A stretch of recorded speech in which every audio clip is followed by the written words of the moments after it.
Welcome to Creatively Christian, a podcast by Theophany Media, where we inspire, inform, educate, and empower creative Christians of all types. I'm one of your hosts, Brandon Hollingsworth.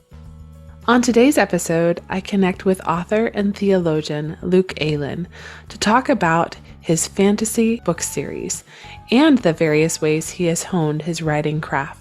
Luke also shares a special scene from one of his books at the end of the episode, so be sure to stay tuned and enjoy that.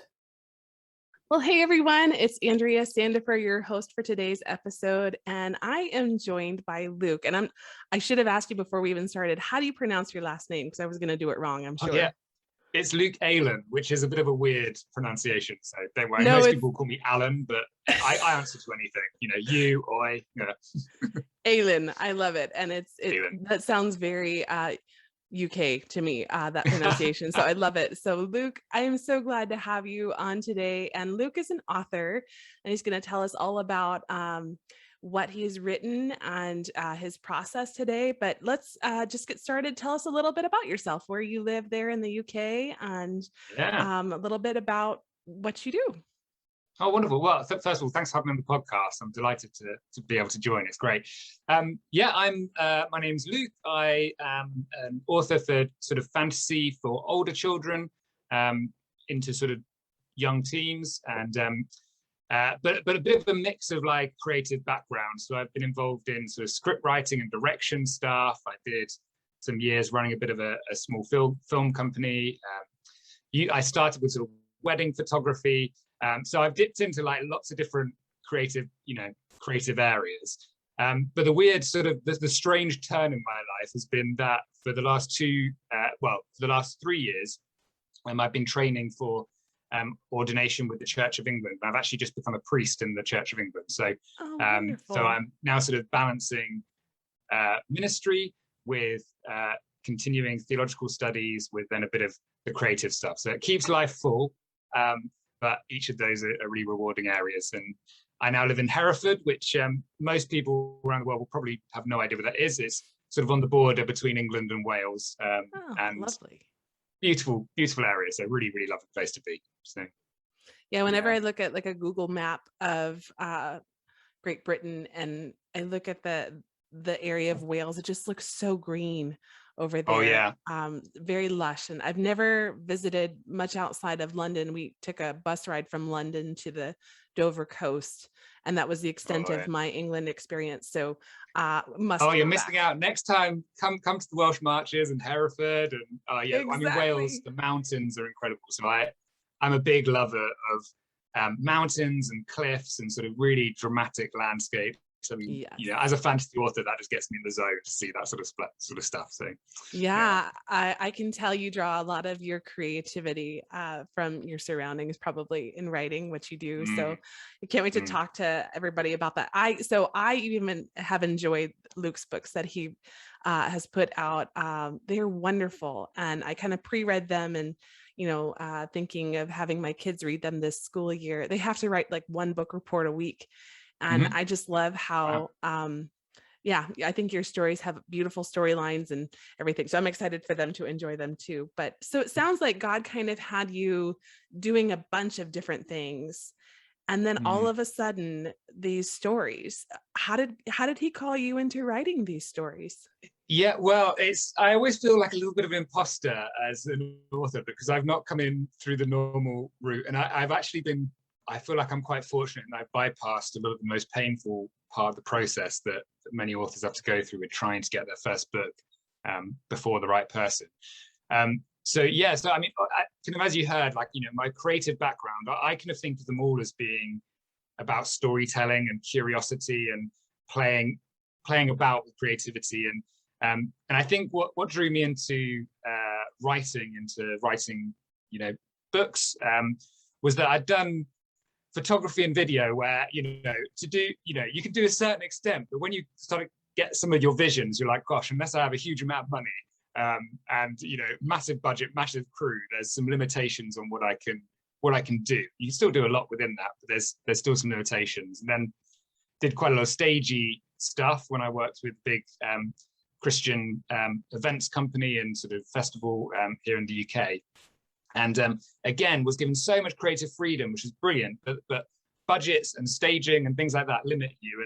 And I'd always enjoyed writing. So the thing I like about words is that there are no limitations. You can do as big budget as you like, and as long as the book doesn't get too fat, then it's then you can have as much fun as you like. So I had written for fun for a long time. I mean, I remember writing as a kid, writing stories quite a lot, but had picked it back up probably only about 6 or 7 years ago.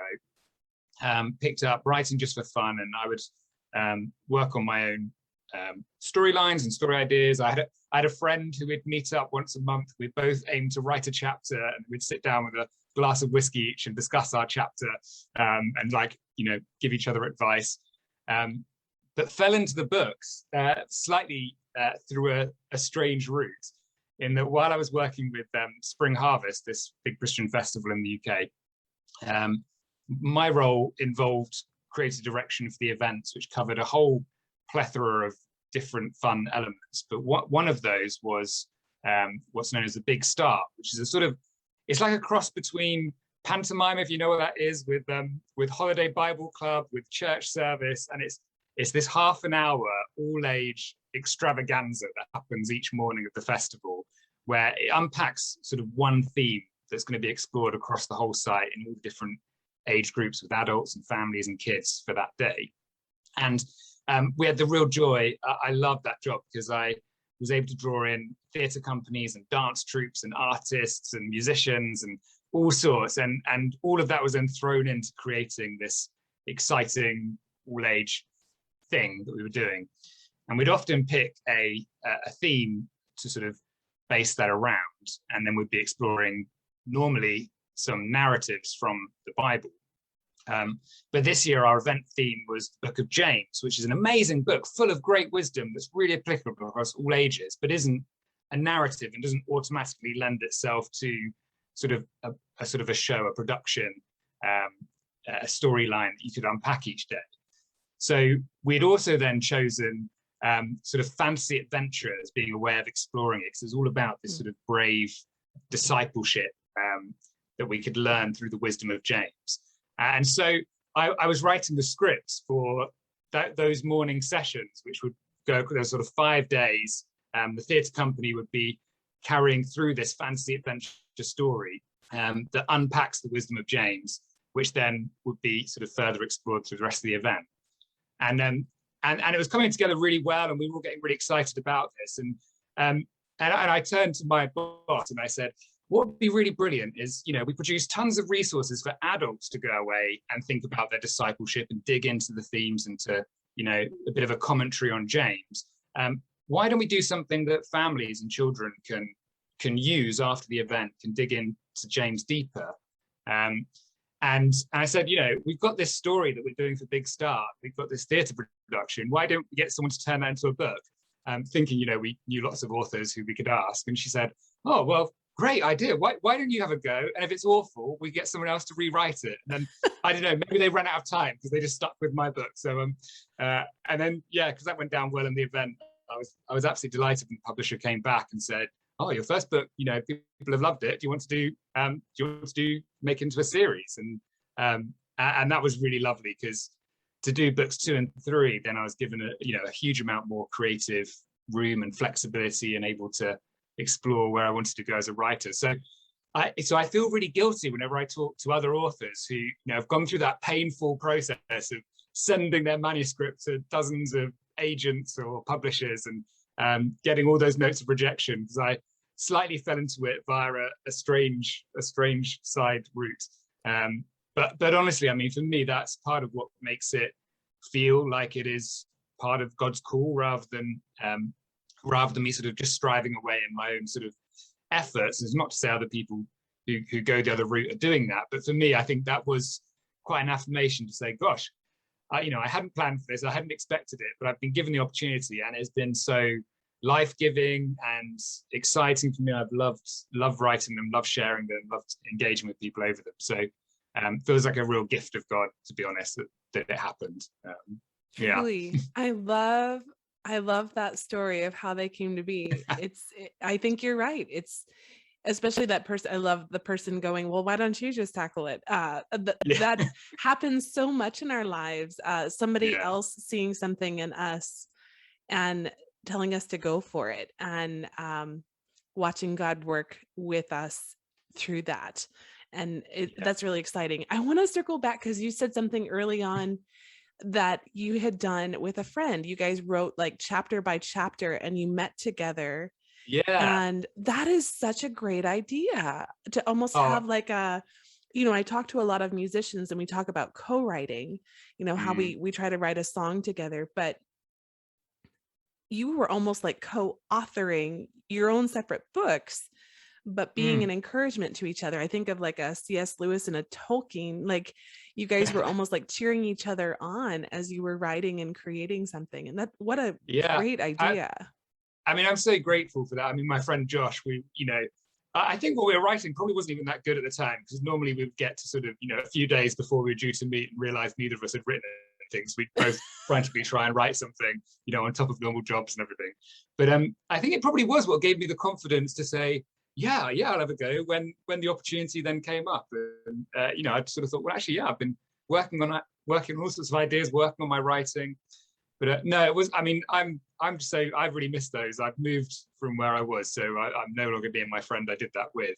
But it was such an encouragement. And actually there's been, I think those people who support you and who you can sort of collaborate with, even in quite an individual sort of artistic discipline, I think that's really helpful. So I was lucky with the boss I mentioned who said, hey, go for it. She's a brilliant creative herself.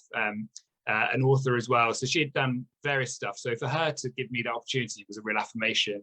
Mm-hmm. And again, I had another author who's over here in the UK, those people know his stories, Bob Hartman, who writes like the Lion Storyteller Bible and various different books for kids that engage with Bible stories.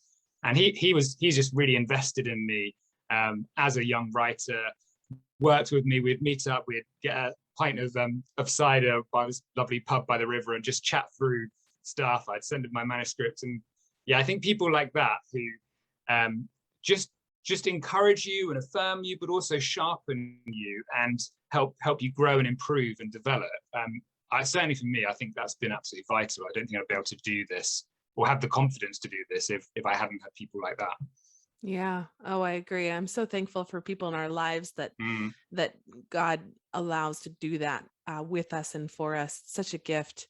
And I've always pictured this is like, it's like a picture of the church, all these different members working together to, in our creative path, our creative walk, doing it together it's beautiful. It's absolutely beautiful to watch people come together, their various talents, and encourage each other forward. And the products are always better, in my opinion. When I worked for Spring Harvest as doing creative direction, it was one of my great joys. So I was like, all through my teens and youth, I'd always sort of wanted to be on the stage and be doing the like musical theatre stuff. But ending up in this directing role, I was like, gosh, this is so much better because if I'm just there trying to do my own thing on my own and I'm one small part, whereas to be able to be in the creative direction role, you get that big picture where you see, gosh, I can draw in this person who's brilliant at that and this person who's way better at that than I could ever be. And you get all these people playing to their strengths who then you can bring together and help that to create a whole that's bigger than the sum of its parts. And that, and I love connections. I love that big picture stuff.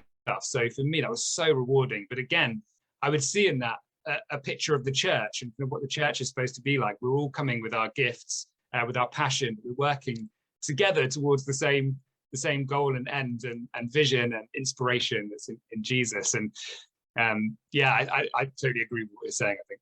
Yeah, I love it. So cool. Well, sounds like, because I was going to ask you a bit about your publishing process, but it sounds like it was a very good process for you. I know that can be a bit of a hurdle for authors, sending out manuscripts. And so your first book, The Mirror and the Mountain, I've got it here. So that was the one that right away was accepted in and they got excited about it. So did you work with the same publisher for books 2 and 3? Yeah. So yes, the first one, because it was linked with this event, they sort of knew there was going to be a guaranteed few thousand sales, which kind of I think basically they kind of need 3,000 to make it viable as a book or something like that. So they kind of knew that was going to be in the bag, and then could see how it went. And then because it really went down well at the event, and I think it was the first time we'd tried something like that as a resource for families. So people really, bought into it and really appreciated it and found it helpful. And I think they had like lots of people saying, "Oh, will you do this again? This is really great." So I think then the publisher were really encouraged by that, and as then we used it outside the event, as I got involved in, sharing it with other people after the event. I think there was enough interest. They're like, "Oh, actually, yeah, would you be interested in doing book 2 and 3?" And I was like chomping at the bit, ready to go. And yeah, did it with the same publisher, and I was lucky enough to work with the same editor for all 3 books as well, who Nice. I just got on really well with, who's my editor Joy, who was just wonderful, and really definitely has massively helped me in honing my writing ability. I now kind of look between books 1 and 3 and I think, gosh, how much I've grown as a writer when I look at book 3 is remarkable. And I think lots of that's down to people like her. So yeah, I was able to do all 3 books the same publisher, which is Lion Hudson, who've just merged with SPSK over here, a UK publisher. So yeah. Very nice. Yeah. Well, and it's fun. I kind of consider thinking back to, reading your first book, and then in comparison with reading through to book 3, I see it too. I see just a lot of maturity in the story and in the character development. You did have a bit more freedom, maybe, and a confidence. I can see that growing through there too. So, and I don't think we've even said it. What's the name of this series of these books? Oh yeah, yeah, they're called the An Adventure in Prasadia series. And the first book's The Mirror in the Mountain. The second is The Forgotten Palace, and the third is The Last Dragon Rider. But yeah, an Adventure in Prasadia, which is the name of the fantasy kingdom where all these events sort of take place. Yeah, it's lovely, and we will link every places for people to go check these out. And I think one of my favorite things with these kind of stories is watching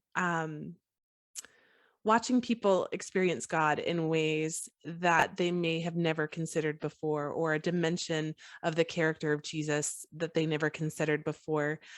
Have you gotten any stories, any feedback from people that have read your stories to that effect? What's some of the favorite things you've seen God do with your books? Yeah, I mean all sorts. I mean, for me, that element is quite key, the sort of being able to explore based on the really core theology of the Christian faith, but through ways which hopefully doesn't feel preachy or heavy-handed.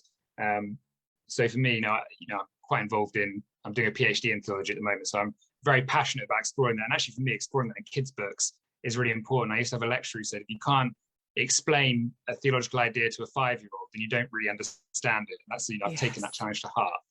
And I think the thing I've loved has been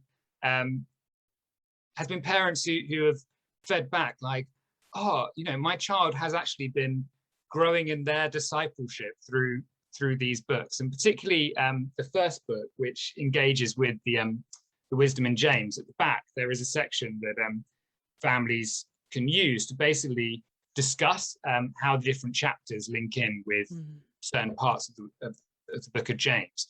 And heard a lot of parents saying they were like quite floored by like the depth of the conversations they would have with their children after they'd read a chapter before bedtime and then talk about the question, and just amazed at the questions that are there under the surface for children, but which we don't always give space and time for. And because the story had sort of set, it sort of created a sense of a bit of a culture that allows them to do that. So I've been really encouraged by that side. And there's been a few just particular moments that I don't know, that they feel in some ways they're not huge things, but they've just really inspired me, where it seems to have fed into the confidence of children who've read them, which is I think in my books, part of what I want to communicate is the deep value and unique contribution that each person has. So that's kind of a theme through all the books. And I remember the sort of probably a couple of things that sort of come to mind as I think about that. One is with the first book, there's a poem that runs throughout and sort of breaks up sections of the story. And it was at the event where we launched the book at Spring Harvest, and there was this kid who had autism, who was finding it really hard to engage in his program at the event because he was often quite overwhelmed by what was going on. But he longed to be on the stage. He longed to be a part of some of the production stuff they were doing, but just found it so hard to work with the other children and with all the sort of stuff that was going on. But one of our hosts for that morning session happened to go into the program and heard this child basically reciting the entire poem by heart, which is like he'd only read the book like a day or two before and had memorized this poem.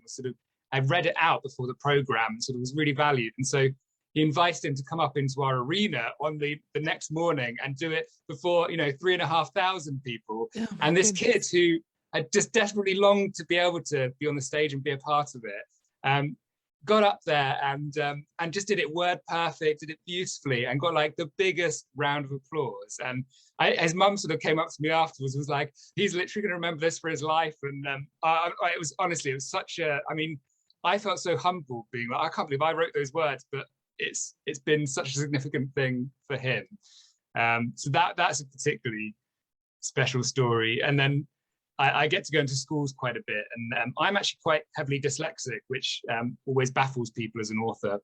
And I get to often talk about my dyslexia in schools, and I'm always blown away. I get a lot of parents who will write to me afterwards to say, my child, you transformed the way they see what they could be involved in, and like they would never imagine they could do this sort of stuff, but actually you've really encouraged and inspired them.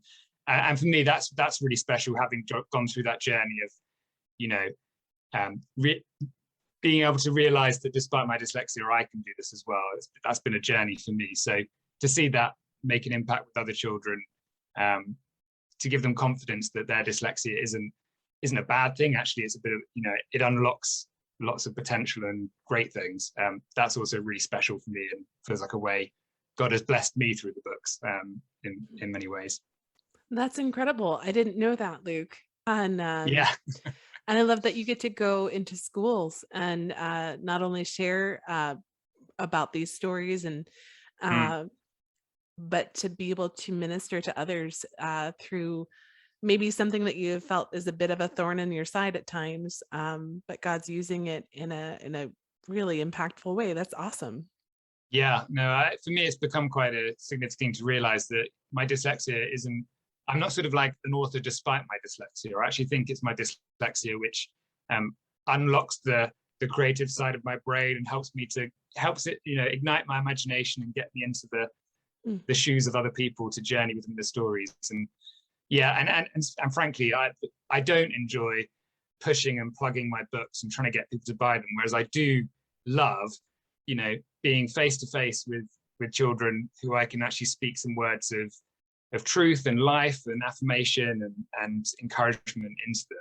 And for me, there are some limitations on how sort of overt you can be with your faith when you're going to school in that sort of capacity here. But for me, there's actually quite a gospel thread within what I'm able to do when I go into schools, and then certainly it encourages them to read the books. The books are kind of written in a way that I hope it's not just Christians who read them. They're accessible so that others can encounter, a bit like sort of Narnia and stuff like that. So absolutely, yeah. So for me, that's a really important side of the work around the books, I think.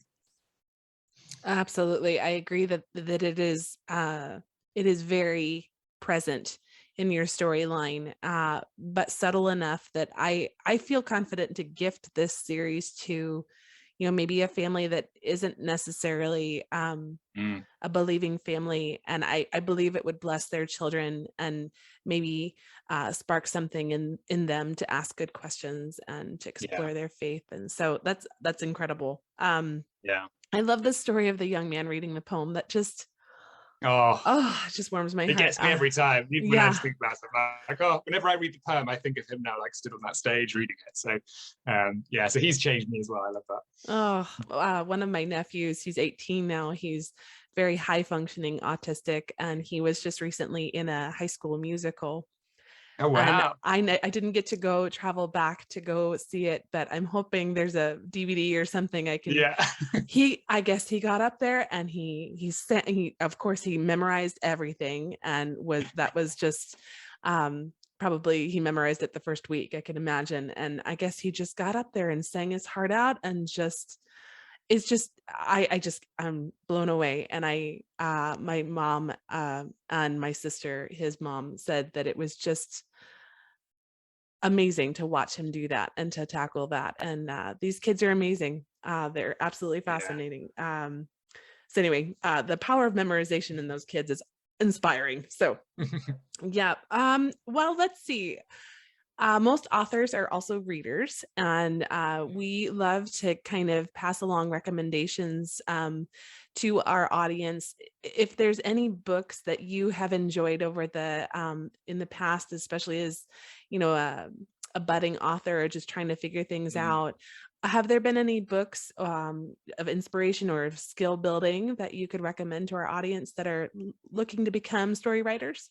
Yeah. I think, I mean, I'm inspired by such a range of people. I find it quite hard to draw down to one or two. But from a purely sort of writing and particularly a fantasy writing and engaging with world building and things like that, I'm a great fan of Brandon Sanderson, who does quite large series. He finished off The Wheel of Time but then he has quite a lot of his own series, and he actually has a really brilliant online YouTube lecture series where he teaches somewhere in America, and he basically like teaches storytelling. So I love his books. I think he is a master of world building and particularly developing things like magic systems and stuff like that. So if you're a big fantasy nerd, then I think he's a really rich person to engage with. In terms of like exploring some of the deeper stuff, it's interesting. I reread pretty recently some books that had really impacted me as a child, which only revisiting them as an adult, as I read them, I thought, gosh, I can see how this has actually probably shaped my spirituality and my faith in ways that I hadn't expected. Even though the book, I'm not even sure if the author is a Christian or not. I've tried to work it out and I haven't been able to tell. But it's a book, a series called the Windsinger Trilogy by William Nicholson. And I think those are a brilliant example of how you can explore sort of a theme, but in a way that is not sort of too in your face, and yet you can explore it so deeply. So in his, there's this whole idea of sort of these kind of two opposed forces, really. One is this sort of the idea of like absolute passion and desire and sort of unrestrained sort of, always wanting more. And then the other is this sort of, this power of self-sacrifice and emptying oneself and of simplicity. And actually that's, I look back now and I'm like, oh, I feel like maybe this has impacted me and my faith in a way I hadn't expected. And I was so impressed rereading them now, having written and older, to look back and just see how beautifully they had been woven in a way that can really shape your reader, in a way that's quite subtle. So as great examples, I think those two are great examples in different ways. I do like, I love C.S. Lewis as an author generally. I'm actually not, although my books are a little bit Narnia-esque, I'm not like a mega fan of Narnia. I love them and I enjoy them, but I actually find them a little bit heavy-handed for me. But again, I think there is a great example in Lewis.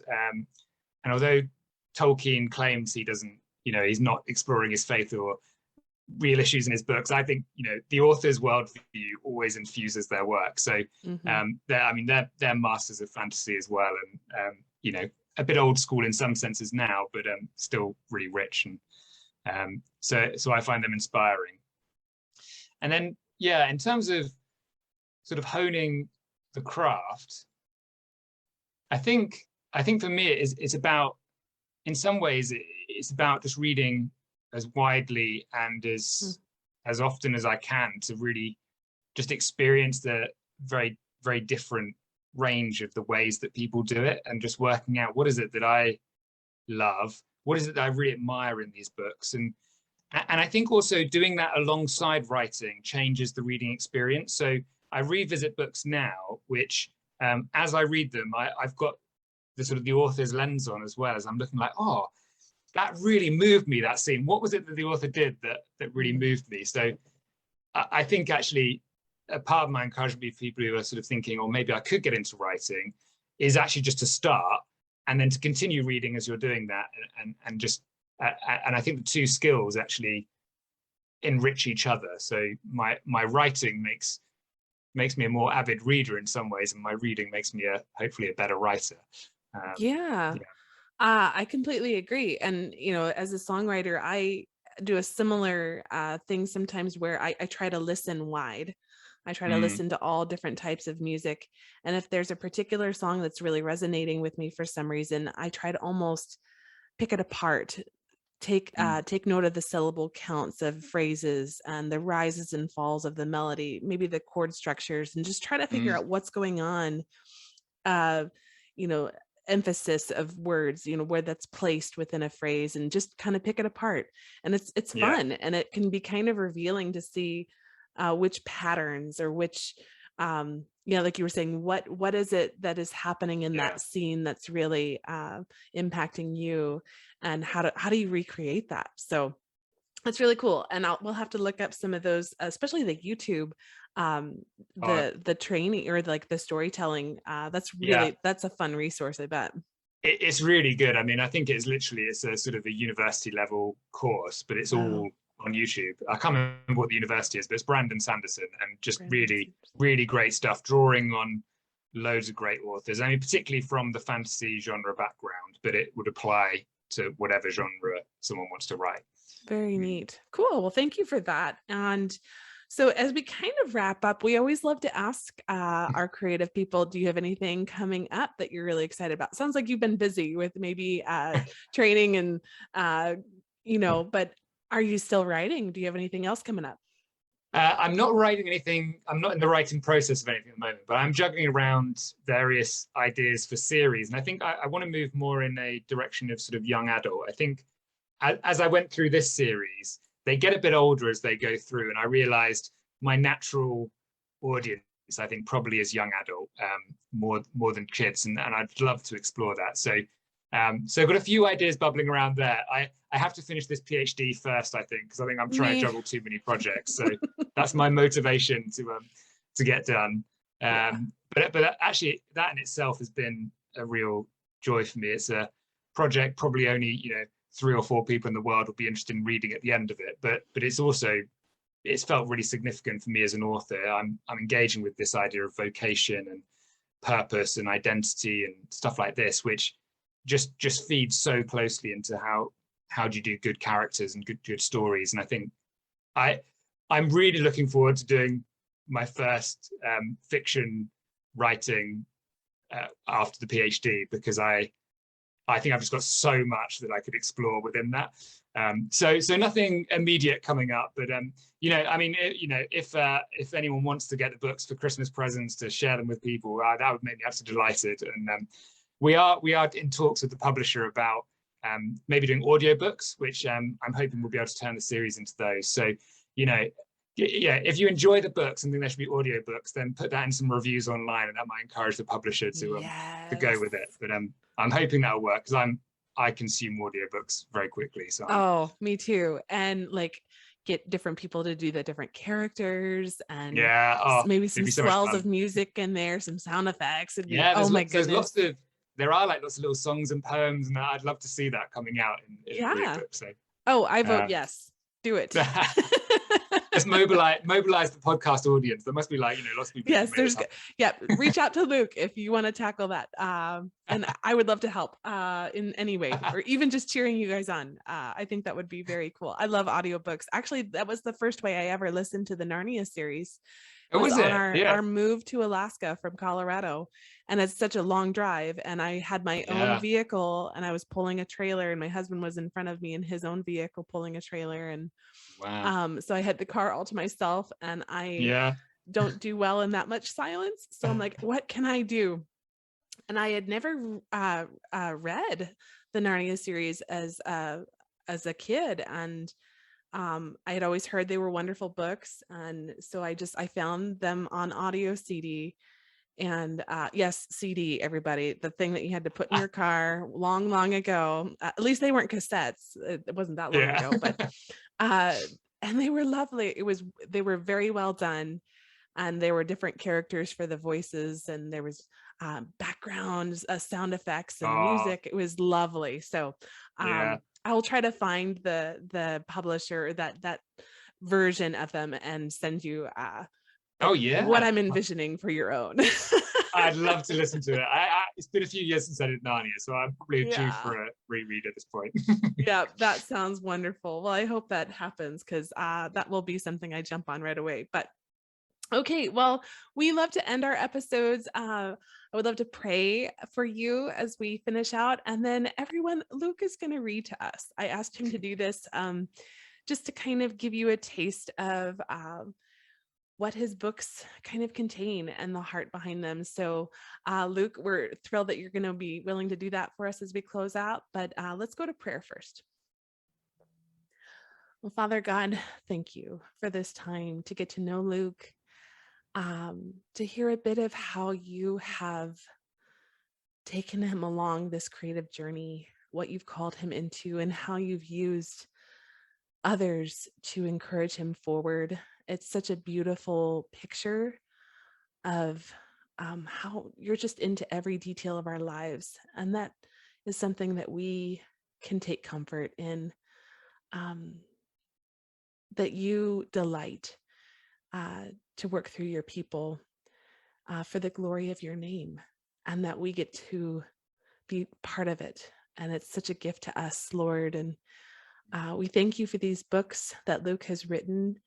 They are such a joy to me, and I know they will be to many families and to people who just want to maybe get a clearer picture of your heart for your people and what you call us to as we strive to grow in our faith and our confidence as your people, Lord. Yeah. I just thank you for this time today, again, to just connect with Luke and hear what he's excited about and how these books have been used by you in beautiful ways. And it's just such a joy to be able to do this creative work together and to encourage each other. And we are so blessed to be able to partake in this kind of work, this creative work of art, of writing, of music. It's such a rich thing to enjoy, and we're so thankful, Lord, for the gift of creativity. We pray all this in Jesus' name. Amen. Amen. Amen. Thank you. Thank you for praying for me. Yes, absolutely. All right. And so what will you be reading for us today? Well, it feels like proper bedtime story for me, because it's like 9:30 in the evening here. I'll be going to bed soon. So, cracking the spine open. It feels very special. I'm going to read a little bit from the second book, The Forgotten Palace. Okay, I've got it. And it's fairly near the beginning, a few chapters in, but to give a bit of context, the main character, Antimony, has discovered and gathered up all these pieces of a broken mirror that he found. And he's been sort of earnestly and carefully trying to put all the pieces into the order that they should be in, and discovered there's a missing piece, and felt quite frustrated about all this work he's done. You have to read the book to understand more of the context, but I'm going to pick up with a little scene that happens shortly after this, which is one of the special scenes in the book for me. He awoke suddenly, unsure what had roused him. For a moment he lay still, looking up at the rough stone ceiling. Sparks's glow was faint, but it gave him just enough light to see by. Turning his head, he gazed across the room. He jumped violently. He scrambled backwards and pressed his back against the wall with a stifled yelp. Standing only a few short paces from him was a hooded stranger. No, wait, it was the hooded stranger, the man Antimony had rescued from the ruins. He was examining the pieced together mirror shards, oblivious to Antimone's alarm. Who are you? What are you doing here? Antimone's heart was pounding in his chest. How had the man got into his bedroom? Antimone was sure he hadn't been on the wagons with the other survivors. The man seemed unconcerned by the strangeness of the situation, just as he had been in the ruins. In fact, he gave the impression that Antimone's bedroom was exactly where he was supposed to be at that moment. A mischievous little grin lit his face. Ignoring Antimone's questions, he muttered a little rhyme. A pot filled with cracks leaks whatever's inside. If you think that I'm cracked, then my cracks I won't hide. He looked around at Antimone, as if surprised to find him there. Oh, good evening, Antimone. I must say this is beautiful work. He stooped down to run his fingers over the cracks. It must have taken great care and hard work to do this. Antimone huddled in silence, lost for words. It felt awkward to simply repeat his questions, but then the whole situation was awkward. Who was this man? What did he want from Antimone? Perhaps he had come back for his mirror shards. But how had he found their home, and more importantly, who had let him in? You are very gifted. Few people would have the patience and skill needed to restore something that looked so broken. Antimone was still lost for words, but his eyes were drawn back to the incomplete mirror. Annoyance at the missing piece rose up in him as he looked down at his failed attempt. It doesn't look broken, it is broken. Oh, I've never let that stop me. To me, it looks as if it is in the process of being mended. It's not finished yet, but it's no longer broken. Somewhere between broken and whole, perhaps. Who was this madman? But there's a missing piece, and it can never be properly mended anyway. I shouldn't have bothered trying. It was a waste of time. The hooded intruder looked up at him and tilted his head, a curious expression on his face that Antimone couldn't read. Do you really think so? Of course. I don't know why I tried. Even if it wasn't missing a fragment, it would still be broken. I thought piecing it all together would help, but I don't know how to get rid of all the cracks. Perhaps getting rid of the cracks is not what you should be doing. I think it's beautiful even with the cracks. They may not have been there before, should never have been there really, but now they are there, the cracks tell a story. What? Antimone lifted his shoulders and let them fall again in a grumpy shrug. A story of how it got broken and how I wasn't able to fix it. The stranger didn't reply. Instead, he lowered himself to sit cross-legged beside the mirror. Leaning forward, he ran his fingers along one of the cracks. Where he touched, the mirror pieces beneath his fingers seemed to melt together. Antimone blinked in surprise. Where once there had been two pieces, now there was only one. Where the fracture had been, a thin line of silver glowed with an ethereal brilliance. When all the pieces are put back together, said the man without looking up, the cracks point to the one who cared enough to restore it. Knowledge of the brokenness makes us more aware of how wonderful it is than if it had remained unblemished. He raised his head and smiled at Antimone. When I look at the mirror, I see how lovingly and patiently you have worked to mend it.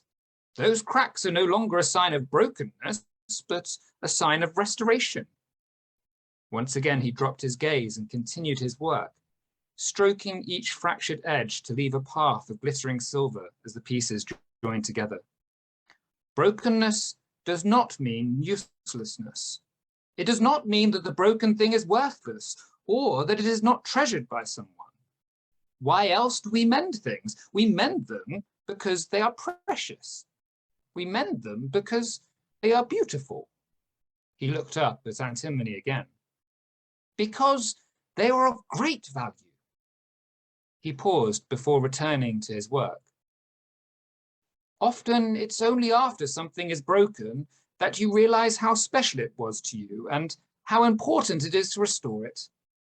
Brokenness is not something to be afraid of, Antimone. Though cracks may be visible, they needn't be ugly. Cracks need not be a sign of shame and worthlessness. they can be a sign of love and wholeness restored. Antimony stared open-mouthed. He had seen master crafts dwarves at work and marveled at their almost magical skills when working on their masterpieces. This was more mesmerizing and awe-inspiring than any dwarvish handiwork. This didn't just feel magical, it really was magic. Spellbound, he watched as the man worked the mirror beneath his fingers, molding what should have been solid and unbreakable as easily as if he were a potter working with clay, or a blacksmith shaping molten metal. But there was no loud hammering here or clanging of metal. This master craftsman's touch was gentle. It moved with the familiarity of someone who knew exactly what he was doing, and with the tenderness of someone handling something incredibly precious. There will be times, Antimony, when you feel just as broken as these shards. When that happens, remember that you are not useless. You are deeply valuable.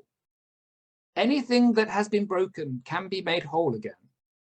Perhaps it won't look as it did before, and the cracks might still show, but so will the love that has restored it.